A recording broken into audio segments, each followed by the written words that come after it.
Belgrade, Serbia. Belgrade, Serbia, and I am in Brooklyn, New York today, and I'm so excited to be sharing this LinkedIn Live. So if you guys are live right now, let us know where you are in the chat below. Really excited about this conversation. Lessons from startup failure is a topic today, and Ivana has had previous startups in the past that hasn't necessarily worked out the way she wanted to, and now she has a very successful Chrome extension that we'll be talking about.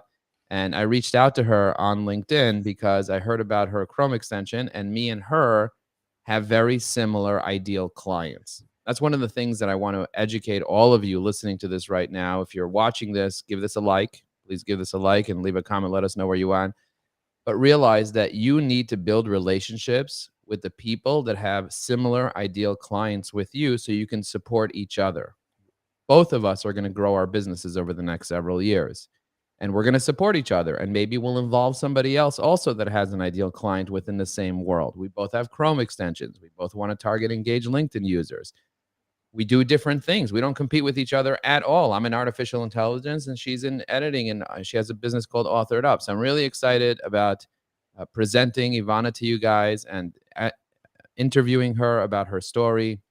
So, Ivana, thank you so much. Do you want to quickly just introduce yourself and let everybody know who you are? It's mainly my audience here, the people that are on LinkedIn watching me, but also you're going to be sharing this with your world. So, just quickly introduce yourself to the audience so that they know who you are. Yeah, so first of all, thank you for having me and for reaching out and scheduling this live. So my name is Ivana, and I'm a founder of Outered Up. Outered Up is an application for creating LinkedIn content, and it is made for regular people, just like I am.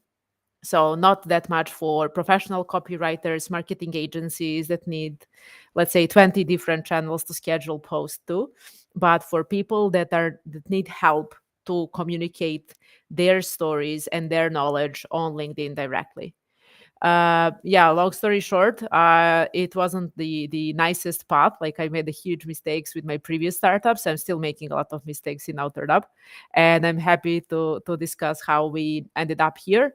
Lastly, we got about 30,000 beta users, and and we still have a huge awareness uh, and understanding LinkedIn algorithm, content creation on LinkedIn, etc. All right, I'm putting the link to Authored Up in the ticker on the bottom. I don't know if you guys could see that, but I put it up on the bottom over there so you guys could check out her website. Definitely check it out. So, Ivana, I have a bunch of questions that I prepared to ask you about. Can you tell me what the previous business was about and how was it hmm different than Authored Up? Yes. Well, first of all, would you call something a business if it didn't have any users? That's a question. Yeah, but So, it's very hard to or let's call it understand. like we had a company, and so the idea was we were building a product or application for hiring managers and recruiters. When I say we, I mean my co-founder, that is the same co-founder in Outered Up. And we were basically looking to target recruiters, hiring managers, and anyone who really cares about hard skills during the recruitment process. Why? Because we had a lot of experience with, for example, testing hard skills. And we realized that having take home assessments is the best way to analyze the potential performance of the future employee. However, there are a lot of issues with that process. Usually, companies are asking for, like a few hours, up to 20 hours of someone's time to do a skill assessment at their home. So we were thinking about different nudges and strategies that will also support not only the company but also an employee, usually developer, QA, or designer, to do a skill assessment and then to show to the company basically their hard skills and knowledge. That's awesome. So you're helping people with their careers. That's really the idea. Yeah, but we were basically mostly helping recruiters and hiring managers to assess hard skills while keeping the, like, candidate experience at the best possible level. Because on one side, you are asking candidates to like spend 5 hours of their time, and because you want to test them. And then on the other side, you also want to understand what they really know, and you're basically giving them projects to work on during their free time. So that's a pretty tricky process, and it's especially tricky when companies, do not send any feedback. So someone spends 5 hours doing a skill assessment and not even getting a no, or not getting a feedback why the person didn't pass to the next round of recruitment phase. Very interesting. So a lot of people are kind of like lost in that recruitment phase. That's Yes, what I'm. yes. And like you get like on Glassdoor, they're getting like 1 star, like these kind of companies. You're also like having a negative visibility on the market if you're not providing feedback. And you as a company really want to be fair to candidates. So managing internal processes and also communication with candidates. That was the goal. So that was what we Awesome. were building. Yeah. Guys, leave a comment. Let us know where you're dialing in from. Give this post a like so people can see, so that we can see this, so that we are engaged with the conversation over here. And feel free to click the repost button. If you see the repost button, feel free to click on it so more people can see it. We want to be able to encourage more people to learn about this. So, how did you come up with that idea for that first company? What was the premise for it? What was the light bulb moment that you had? Well, I was always looking for, to hire people that are like top 1% when it comes to hard skills. And on the other side, also to be fair when it comes to diversity. And usually, when you're doing a hard skill assessment, there is no like name or surname, and there is no any kind of other information than what person can perform in X amount of time. So you're giving everyone the same task, and then you can compare the results, and it's only about skills. It's not, there is nothing else additional that can influence your opinion. So that is why I really cared about that kind of a process. And also like when you're hiring someone, especially when you're in a startup scene, and not where I am, you need someone who can perform, because usually you cannot have a team of 20 people that are going to work on one specific element of the project. You need one person that will handle a lot of stuff. So you want to know how that person potentially can perform when it is hired in your company. Awesome. Awesome. So yeah, so really thinking about that could be really, really powerful. And what would you say was the point when you realized that this was a failure and it wasn't going to work? Well, I think that first of all, we didn't talk to potential customers or users during the phase of, like 8 months while we were developing the project. So that was definitely like the biggest reason why we failed. Like we would fail maybe for some other stuff, but we didn't have an exposure to potential users. Like we had like a few conversations here and there, but we really didn't understand how important feedback is. So, and we thought that we know what is needed. So we basically sit and we developed like 50 different features. So no MVP, like everything was from the beginning meant to be like a huge platform. So that was, I think, the biggest problem, not having a relationship with end users, someone who would say what they need or not.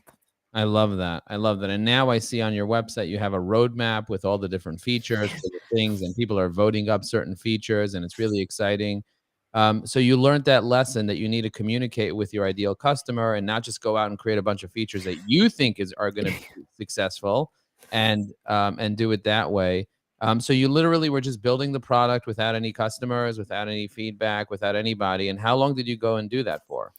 Yeah, it wasn't like 100% without any kind of feedback, but it was maybe only a few people. So, and like not understanding the ICP almost at all. But we thought that because we were in the position of a recruiter hiring manager company, that because of that we knew what is needed, and then maybe even though companies are not looking for that kind of solution, we'll be able to make the market for ourselves. So we realized like at some point we got to the stage where we have a full product and where we don't really know what we are going to do with it. Like how are we going to get and to acquire at least some beta users that are going to use it for free and then to give us feedback. That was it was already late, but we didn't know that at that time. So that's when we started to use LinkedIn to create content and to see whether there is any kind of the interest from people that we don't know that are in these positions to use our product. And how did you pivot from that business to the business that you're in right now? At what point did you say, you know what, we got to pivot and we got to change and we got to start something new? Like, where did that idea come from? Yeah, so we started to create content on LinkedIn, and we because we are not professional copywriters, and like, but LinkedIn was the, like, native place for us, given our target audience. So we started to create, like, to write some posts. Like, usually it was only text, and very soon we realized that there are some elements of the post that are important, some of that are not important, and that we would need some tools to help us, for example, to, like, do some formatting to see how the post would look like when it is posted, like a preview post, etc. So that was the main goal why we even get into, like, content creation on LinkedIn. And given my co-founder is very techy guy, he don't like to do manual stuff. He made us, like, a very small simple tool. It was a web app to preview post and to add formatting in order to improve our own content. Then we gave it to a few people, like, that were in our community. We connected with people that are creating content, not targeting the same audience, but at least, getting some feedback was important, just to see what works, what doesn't, and to exchange some thoughts. And then they told us that they see that tool as useful, and they started to use it. And that's when we realized, okay, so this seems that, like, potentially we knew that it is not a full product, that, like, you cannot probably sell that, but that it is the tool that can get us the access to people that need tools for content creation on LinkedIn. So at least we can, like, reverse engineer, so we can get into the conversations because we are providing something for free. I love that. And by the way, this is the roadmap I was talking about over here. You guys could see in between me and Ivana. Can you guys see this? Add hashtag analytics, schedule, and you can see the people that are voting here. So you could see when this idea they came up with, and really, really powerful to see all these different ideas. So someone is like, hey, I wonder if you can add this feature to the post. You're like, yep, we have it in our roadmap right over here. Really, really cool that you have all different types of ideas here and people are voting them up. And you could even submit a feature request right over here. I love it. Really, really cool. This is the website over here. If you guys haven't checked it out, definitely go ahead and check out this website. So Ivana, so you learned lessons about communicating with your clients, not having 1,000 different features when you're starting out, making sure that all the features make sense. At what point did you say, you know what, we need a Chrome extension and we need a web app? At what point did you kind of say, okay, we're going to turn this into a Chrome extension and a web app? Yeah, so it was totally two different moments. So first, when we realized it needs to be a Chrome extension, is that, again, we are targeting people like ourselves, and we are spending time on LinkedIn. We are talking in DMs with people, we are commenting, and then, we want to post something. So even though we had a free tool, we didn't use it for, like, 4 or 5 posts out of 10, because you would open a LinkedIn editor and we would start typing there, and then, like, it was, like, too much to copy that, to open a web app, then to get back to the editors. So that's when we realized, like, it really needs to be sticky, and it needs to be available on top of the LinkedIn. And that's when we realized, okay, so we are building a Chrome extension that will do just those two things: preview, post, and that formatting, but it needs to be available on LinkedIn. I love that. I love that. So that's why you made the Chrome extension. At what point did you say we need a platform now? So it was about, like, so then we launched the Chrome extension. We got, like, first a few hundred people to use it very fast. Like, in the first few days, we got like 200, 300, 400 people to use, and then we started conversations. At some point, they came to us and told us, okay, so even though it's a Chrome extension, it works, it's beautiful. Sometimes we cannot access our our LinkedIn website from our laptop, but we are, for example, on the phone. Or we need, but we have an idea. We added already drafts to the Chrome extension, and they wanted to be able to access these drafts to do some stuff outside of LinkedIn. And that's we said, okay, so we'll right now, even though we are starting with Chrome extension, we'll do some features also available to solve specific problems. For example, create draft outside of LinkedIn on a mobile app, on a mobile phone, or preview your post, maybe preview for some clients or for your boss and stuff like that. I love that. I love that. So you started with the Chrome extension, then people said, "Hey, we need this feature to be able to see it off LinkedIn, off the Chrome extension." Yes. Really, really useful. And then you decided to create the platform, which adds even more value because a Chrome extension can get banned from LinkedIn. I mean, it's it just and it can get banned from Google. Like Google can block you if they want. You're relying your whole business on Google. With my business, evieai.com, for those of you that Yeah. don't know what this business is, it's a Chrome extension that allows people to be able to leave comments on LinkedIn very quickly and generate AI content.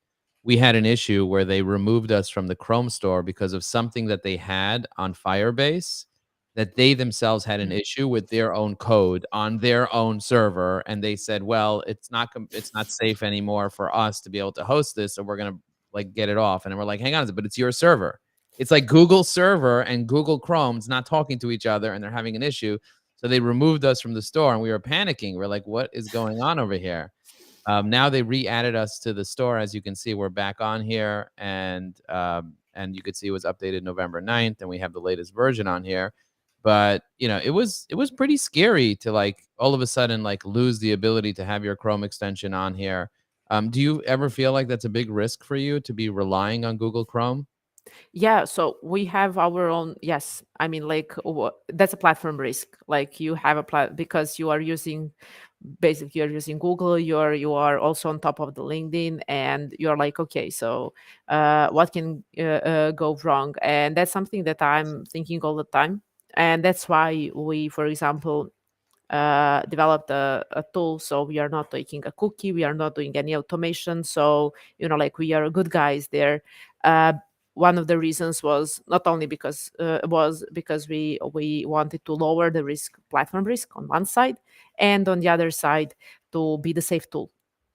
So yes, that's something that we are thinking a lot regarding the Chrome extension. We also have our own build, so at any point if something goes wrong, like we can deploy, but we wouldn't like to get into that place.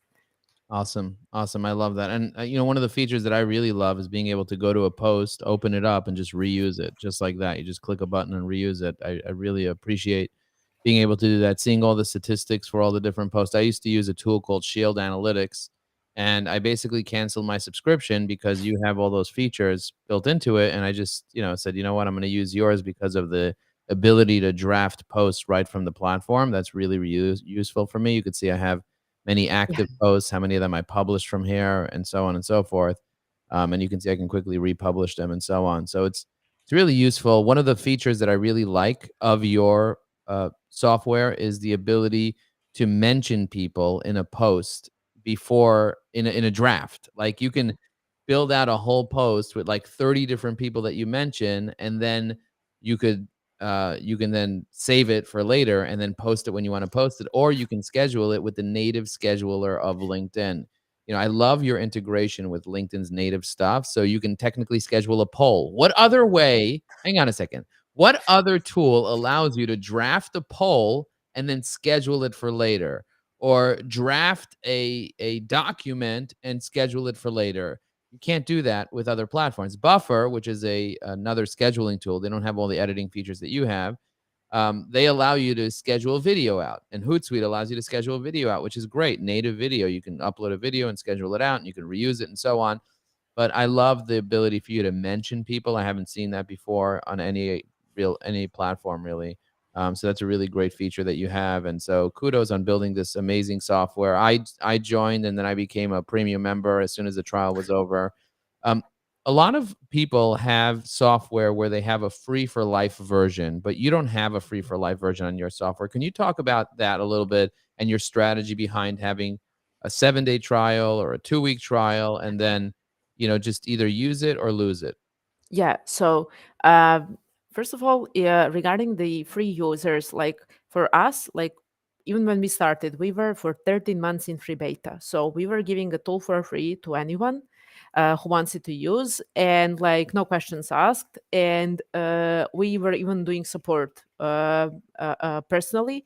And we realized like the experience that we want people to have with our tool is where we can support them, where they can write to us, where like we can help them. They even write to me in DMs, and like being able also to improve all the time the application. So not only to build new stuff, but also to be able to provide all the features as they are. So that usually means that when we start developing a new feature, something happens. We realize that potentially that can harm, like it can become a bug, so we get back and we are working on it. We just spent like 9 days rewriting some codes to make it better and more suitable. So that's how we are approaching. So for us, it's not about the amount of new features, it's about being really like the best possible tool. And when something we release, then it is released, so it's not buggy, etc. Obviously that can happen, but we are so much invested in making the tool really like with a good experience. So when it comes to free, first of all, then you all time optimizing between free users, then trying to convert them, then thinking about different techniques, how to convert as much users as possible, how to build additional awareness about free tool, and then do this kind of not only tricks. Obviously that's a business model, but we really wanted to focus on people that need this tool. So okay, I'm willing to pay, let's say, $20 per month because I'm going to post 20 posts. That's $1 per post, and I'm going to get 100% or 50% better results. So if that doesn't make you pay for a tool, then like why we would additionally invest into something that is free. So that's why we really want to focus on people that are paying, and not like focus 50% or 60% time of those that are paying, and then 40% of those that are free, that are we are trying to make them paying. And that's usually what companies need to do in order to survive when they do the free version. Obviously there are examples where that works, but we really want to serve less amount of people, but to serve them the best possible way. Wow.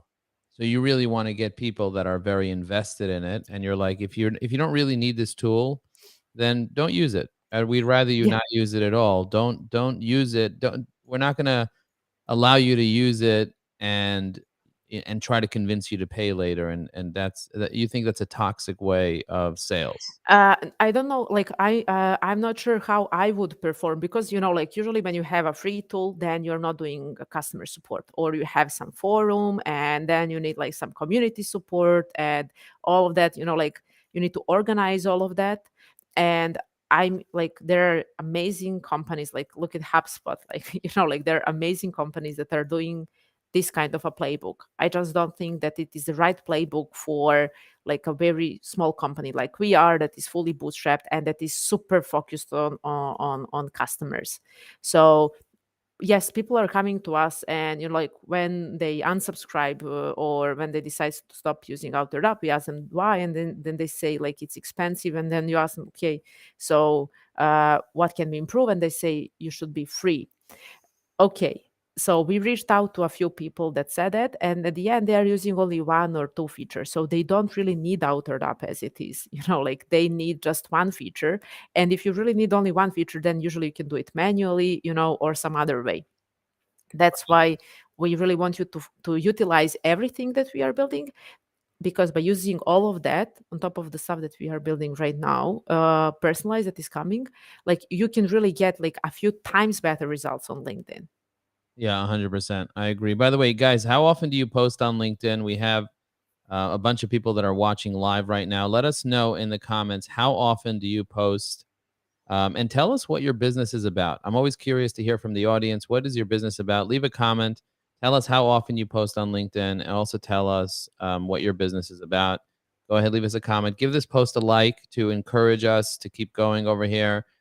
Let us know that you're here, that you're watching this, that you're enjoying this. If you're watching the replay, just write replay in the chat so we can see who are the people that watch the replay, and let us know how often you are posting.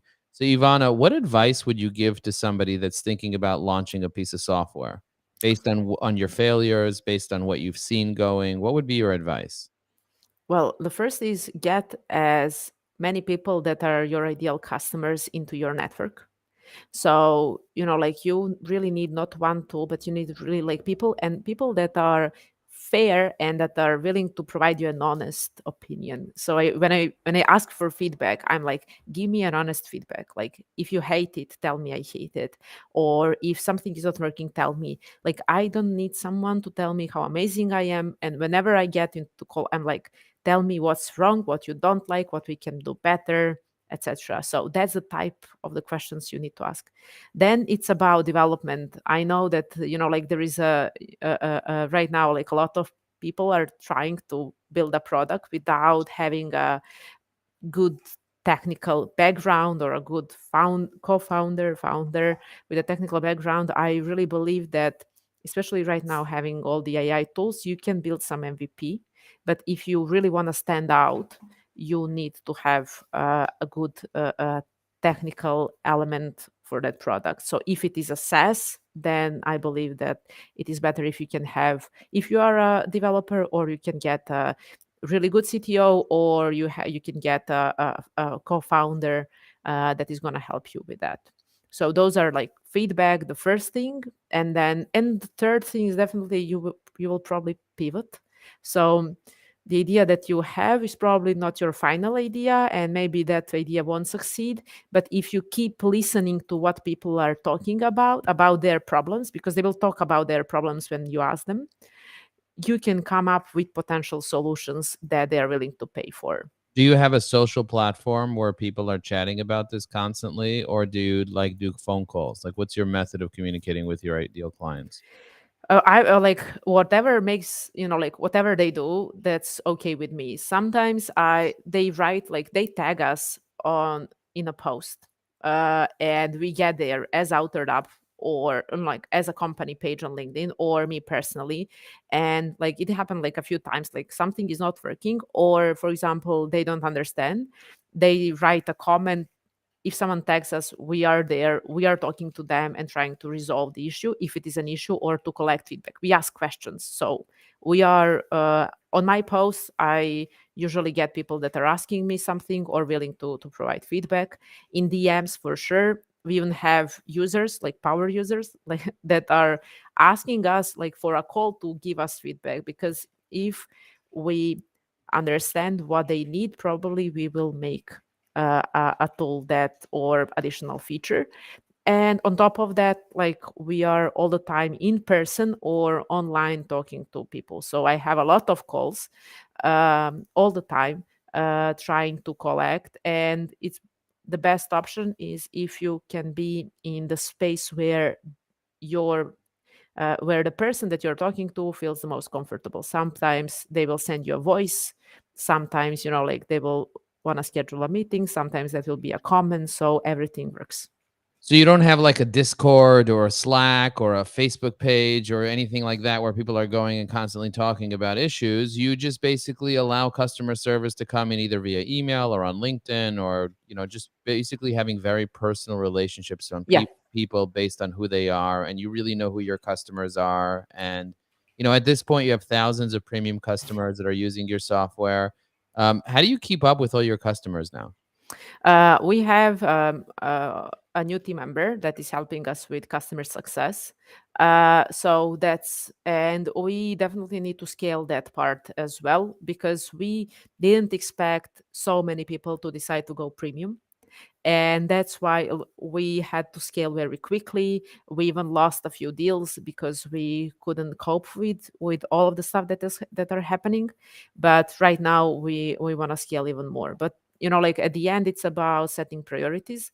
I didn't publish content, even though I have a tool for LinkedIn content creation. I didn't publish content for like a few months.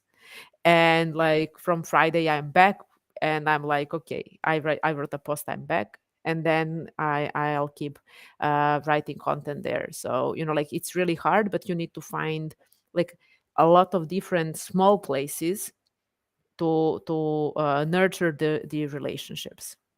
I love that. By the way, I'm looking through your help section over here and I'm like, she worked really hard at putting together this help section. This is a pretty robust help section. This is like a full-on tutorial on how to use AuthorIt Up. And I'm like reading through this and I'm like, hang on a second. I was wondering about how to turn it off and go to the native LinkedIn thing. And I had to disable the extension in order to do that because I was like, this thing's in my way here. I want to be able to see the regular thing. And I'm like, oh my gosh, you can do that here. So I got to go through your user guide because you have a pretty extensive user guide that really walks through how to be able to use the platform really well. So thank you for putting that together. That is, it's a lot of work to like put everything Yeah. together here. Yeah. We have like, and we, by the way, we still don't have onboarding, like proper onboarding. So that's like one thing that we didn't figure out. Like we didn't have time to invest, and like in the next few weeks, I need to make it happen.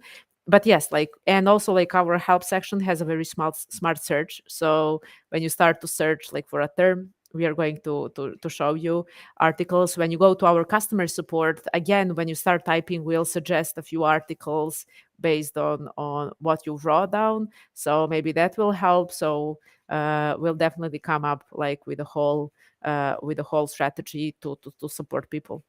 So besides the issue that people had with the besides the issue of building a software and not really talking to your audience and coming out with 50 different products, 50 different features, that was cause of your failure of your first startup. What would you say was another thing that was a big deal that your other startup failed when this one succeeded and now you're generating hundreds of thousands of dollars a year and you're successful in this business and hopefully together we'll be generating millions Yeah. of dollars a year and impacting Yeah. millions of people. But the question is like what's another lesson that you kind of learned from your previous failure that you brought to this? I think that I was too restrictive.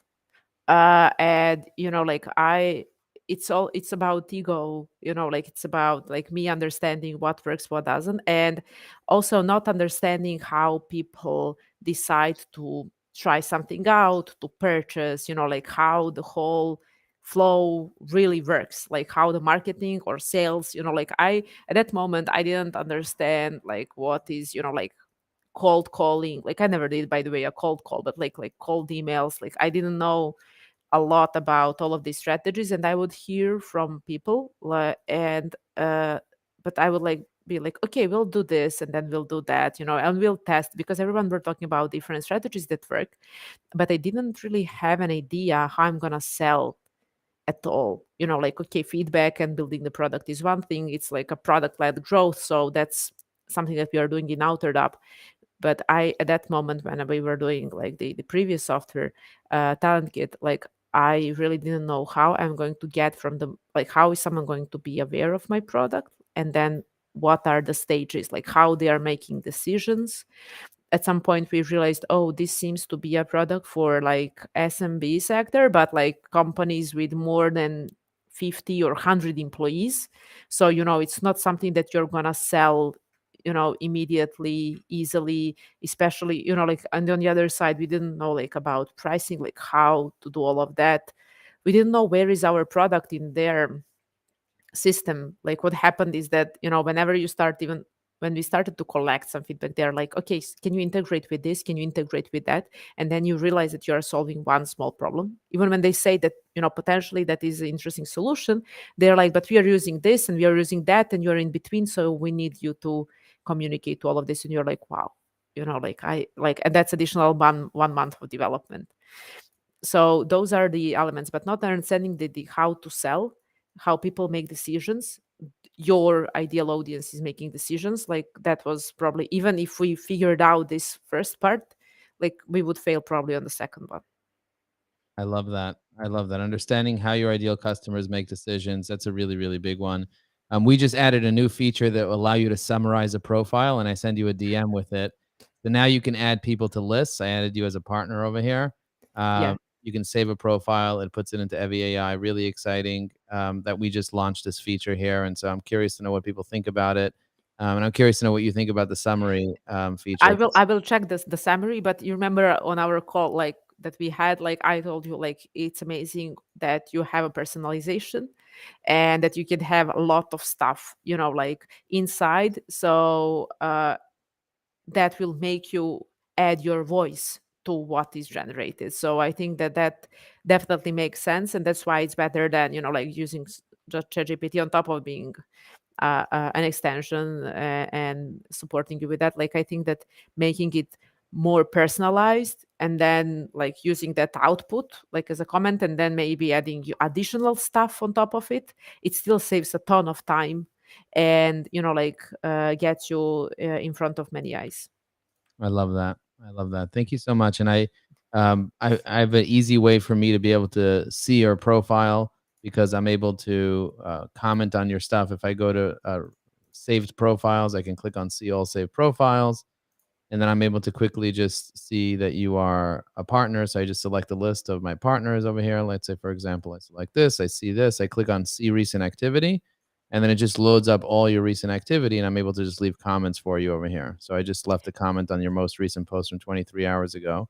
Yeah, I think I've left a comment on this I one, think you did. Yes, yes. but now I left you on over here. So I'm really excited about supporting my connection. So guys, if you want me to leave a comment on your post, leave a comment on mine. I highly recommend you guys check out Ivana, connect with her on LinkedIn. You can find her, Ivana Todorovic, on LinkedIn. Definitely check out her profile.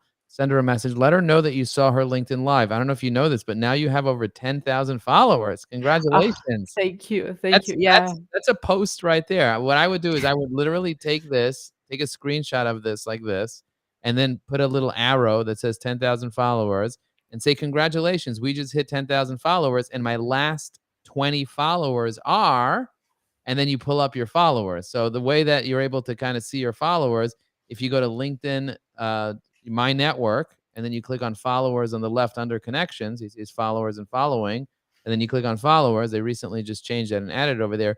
You can see all the different people that are following you here. So you can just tag the people that got you over the limit. And this way you'll give exposure to 20, 30 people and you mention all of them in the post and boom. And then, that's an idea. I always love coming up with creative ways to mention people and reasons to mention people. But those are very active LinkedIn users. The people that are the most recent followers are the most active on LinkedIn. And I would basically just go through every single person and just message them and say, "Hey, thank you so much for following me on LinkedIn. I really appreciate that." Or there's another link Chrome extension that I really like called Apollo.io. I don't know have you heard of it? Yeah, I'm using Apollo. Yeah, Okay. from time to time. Yeah. Yeah. So what I love about Apollo is if someone's following me on LinkedIn, like for example, Nick is following me, I click on Apollo, I save them into my Apollo, and now I have his email address right here. So then I could just click on this little button here. I could select a template. Thanks for following. Follow. I have a thanks for following email over here.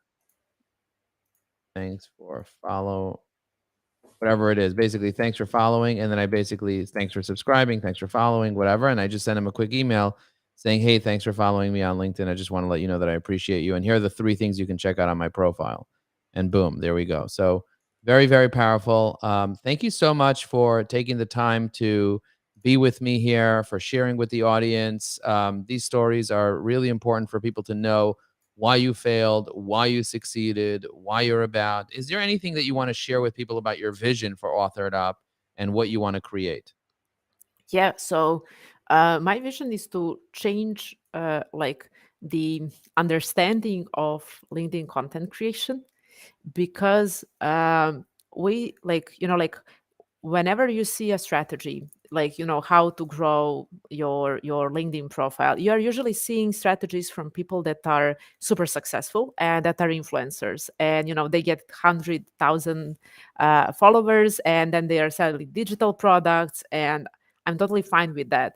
But I identify more than 12 different strategies based on where you are right now with your profile and your goals, because like not everyone wants to become an influencer. Some people want inbound leads, some want social selling, support, or some want hiring and recruiting, some want to find a new job or to build a personal brand. So those are all different things, and we are using a ton of data. Like we did a huge analysis in Altered Up with more than 1 million LinkedIn posts.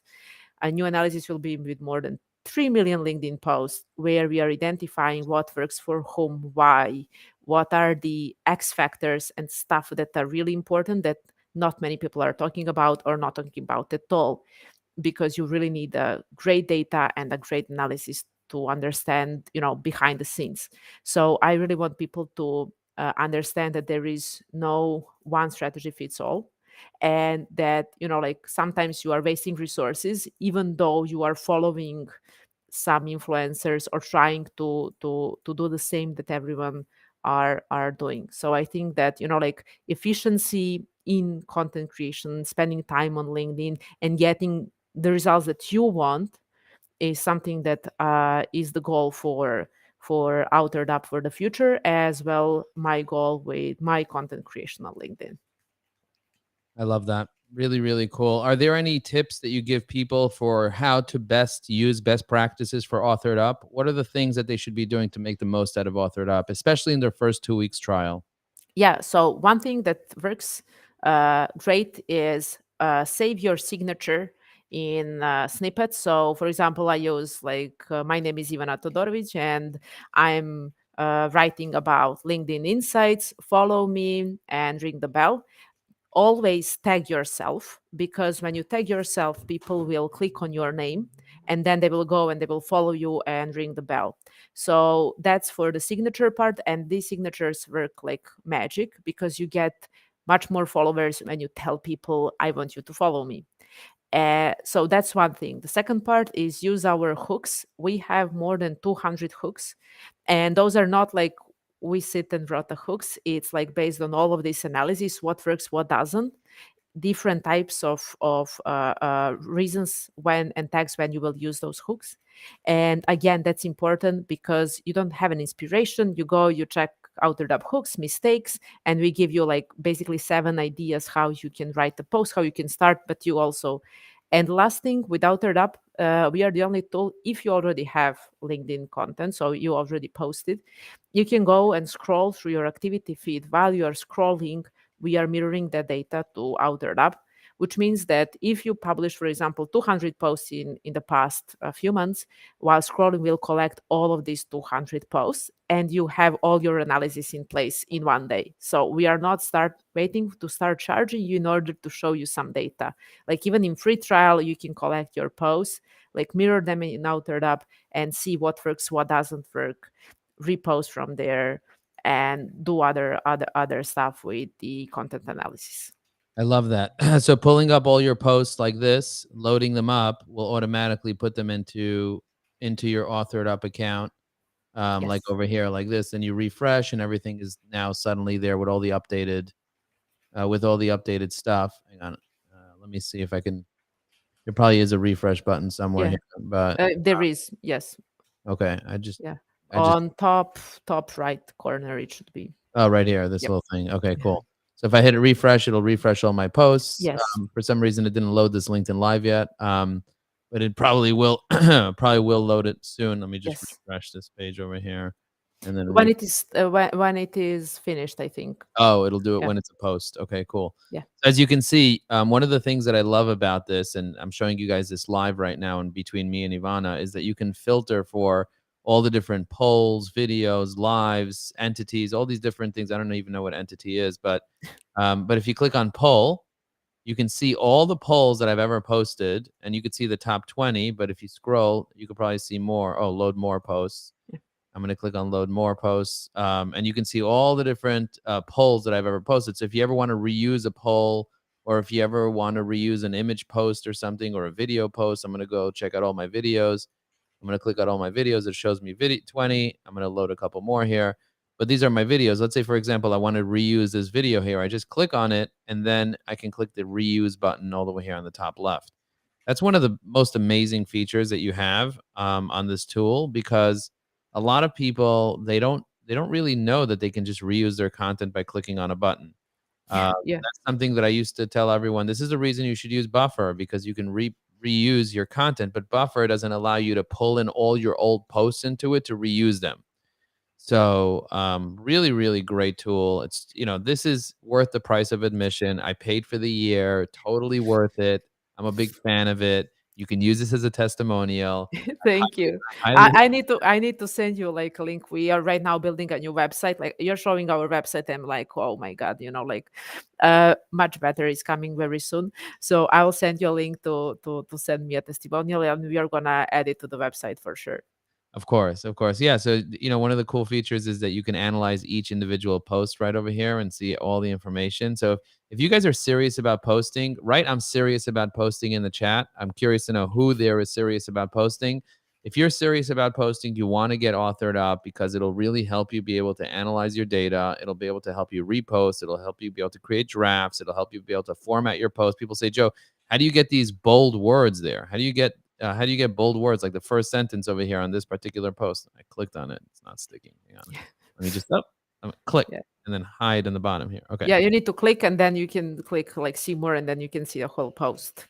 Okay. So but if I try to go to the right, it hovers over something else. I feel like, Yes, then we are comparing two posts. That's the feature where you can see one post versus another post, and you okay. can see why one was better than the other one. Yes, I'm gonna press compare. Okay, good. Oh, compare Oh, yeah, this. you are comparing. Yeah, yeah. So basically, when you click on one post, like it's sticky. Then when you Okay, go so to another, cover another, I'm we gonna show click on you. this one, and I want to click on the show more button. Hang on a second. Let me see if I Yeah, can do this. Let me see if I can do this. Hang on. Let's see. I clicked on the. but you cannot be there. You need to be on the it's sticky. Go to the post and then click see more. Oh, I have to go to the actual post, and then I You have to know, you need to see, like you see the post, like you see the image, you see the see more button on top of the image. the Yes, nine. click there. Yeah, Yes, got it. Got it. Okay, now it's sticky. yeah, and now you should be able to see What is this the. little pin thing here? That's the sticky. That's when you wanna have one that is sticky, and then when it is not, Oh, yeah, and then you compare that one to what? yes, that one to yeah. Got it. I love it. And Okay. when you have one sticky and you scroll, you'll see the same pin. Like you can see Oh, got it it. there, yes, and you can see it down there, yes. Love it. Love it. Really, really cool the way you can compare one post to another. So I highly recommend you guys mess around with this tool, use it. I used it and I even made a video about it. And I sent Ivana that video and be like, Ivana, check out this video. And she's like, oh my God. We need to publish that video. Yeah. We need to publish it somewhere. Yeah. You're welcome to publish it on YouTube and tag me, or on LinkedIn. Yes. Great place to Yes. post videos. And I'm happy to make you more videos if you want, with the ways that I'm finding and using this tool. I'm like an ethical hacker. So for me, my goal is to like really help people find the hacks in life about how to use things. And I'm a big fan of there's no competition. Everybody can work together. We can all succeed together. And so if somebody's using one tool like Authored Up, they could use Apollo, and they could use Evie AI, and they can Yeah. use several other tools that will help them make their life better. So if you want to learn more, just write "I want to learn more" in the chat. We'll send you some special resources for the people that want to learn more. Just write "I want to learn more." And also give this a like or give this a heart. Thank you so much, Ivana, for coming down and sharing your insights and sharing your thoughts and sharing your passion for what you're doing. We're excited to see what you're going to be doing next. You're actually going to be one of the presenters at the LinkedIn Influencer Summit in January. So I'm Yes. excited for you to come down and share all your tips on how to make stuff viral, how to make posts go viral. So if you want to learn how to make stuff go viral, just write viral in the chat.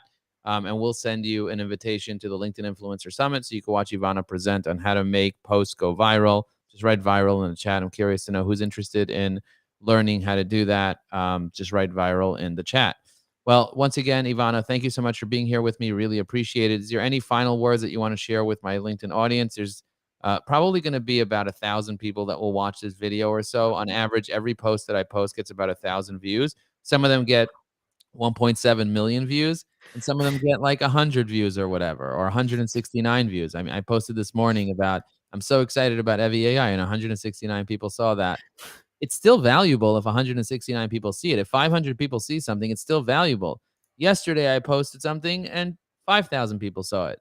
But today, I posted something and 100 people saw it. You got to just keep posting on LinkedIn and not worry about trying to make every single post a banger. But just letting you know that every post. So is there any final words that you want the audience to know? Final words. Yes, LinkedIn content takes usually much more time than you expect. And if you are thinking to start creating content, think about return on investment that you will have in the next 3 or 6 months, and not immediately after posting a few or 3 times. So keep having in mind the return on investment that you can have, and you can easily get there very soon. Perfect. Remember, it's a long-term investment. By the way, this is why I recommend paying for the year. When Yeah. people that pay attention. If you want to get a much bigger discount on Ivana's tool, Authored Up, definitely go to the website. I'll put the ticker on the bottom again. Go to authoredup.com and buy it for the year. If you buy it for the year, you're going to use it for the year. That's number one. And number two is, if you want to learn more, go to the website and sign up. There's no credit card required for you to sign up. So you could just start using it today for free. There's no credit card required, but it will expire after, I believe, is it 2 weeks right Two now? weeks. Yes. So you could use it for free for 2 weeks. And if you're interested in using it, sign up for the year, because LinkedIn is a long-term investment. It's not a short-term thing where you post and something happens. You got to build your audience. You got to expand your connections. And one thing that me and Ivana, with both of our tools, we both have in common is that we both comply with LinkedIn's terms and conditions, because we don't automate anything. For her, she's just helping you draft a post and edit it and make it look good and analyze your content. For me, we're just having AI help you draft comments and help you draft direct messages and help you reply to stuff. There is a strategy, Ivana, that I do want to share with you that I think would be really beneficial for you to employ in what you're doing on LinkedIn. And I'm gonna pull up my LinkedIn and kind of just show Mhm. you real quick the strategy that I think everyone should know. This strategy. If you go to LinkedIn and you click on InMail, if you click on InMail, you'll see a bunch of people that send InMails all the time that are like salesy InMails. So what I like to do is I like to open up Evie AI, and Mhm. I like to be very friendly with them, and use my persona. I'm going to use the Joe Yeah. Applebaum 2 persona. And then what I like to do is I like to say something like, not interested. Not interested. However, I'd like you to check out my tool, but I don't want to be rude. So I have ChatGPT draft a very nice message that kind of reads their message and replies with very nicely. So in this case, I replied to Gary, and I told Gary the following. I said, "Thank you so much for reaching out and sharing your work with me. It's great to see how you're helping fathers navigate through challenging situations and strengthen. While I appreciate your offer, I'm not currently in the need of your guidance. However, I would love for you to check out my new business, Evie AI. It's an AI platform that leverages LinkedIn for B2B digital marketing strategies, and it would be really greatly appreciated if you can get feedback on it." Now, think about that for a second. I just promoted my business to the people that are in mailing me.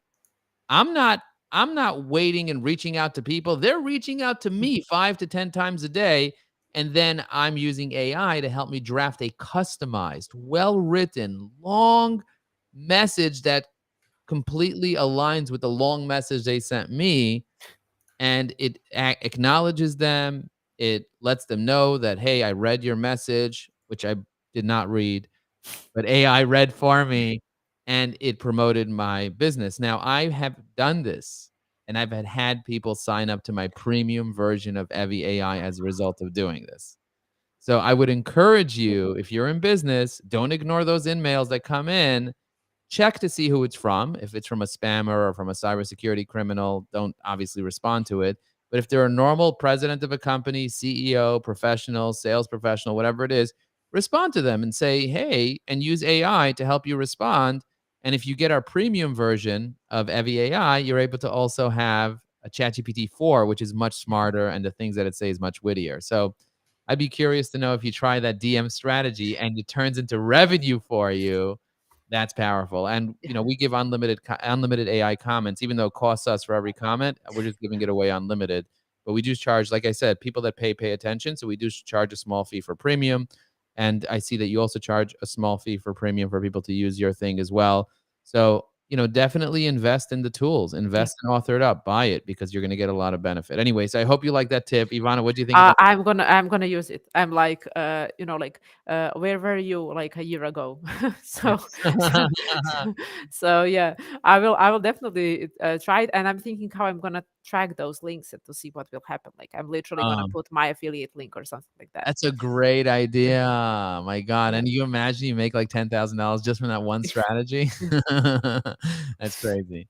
All right. Well, thank you so much. I appreciate you, Ivana. I'm looking forward to talking to you again. And thank you for being here. Thank you, Joe. Thank you. Bye. Bye bye.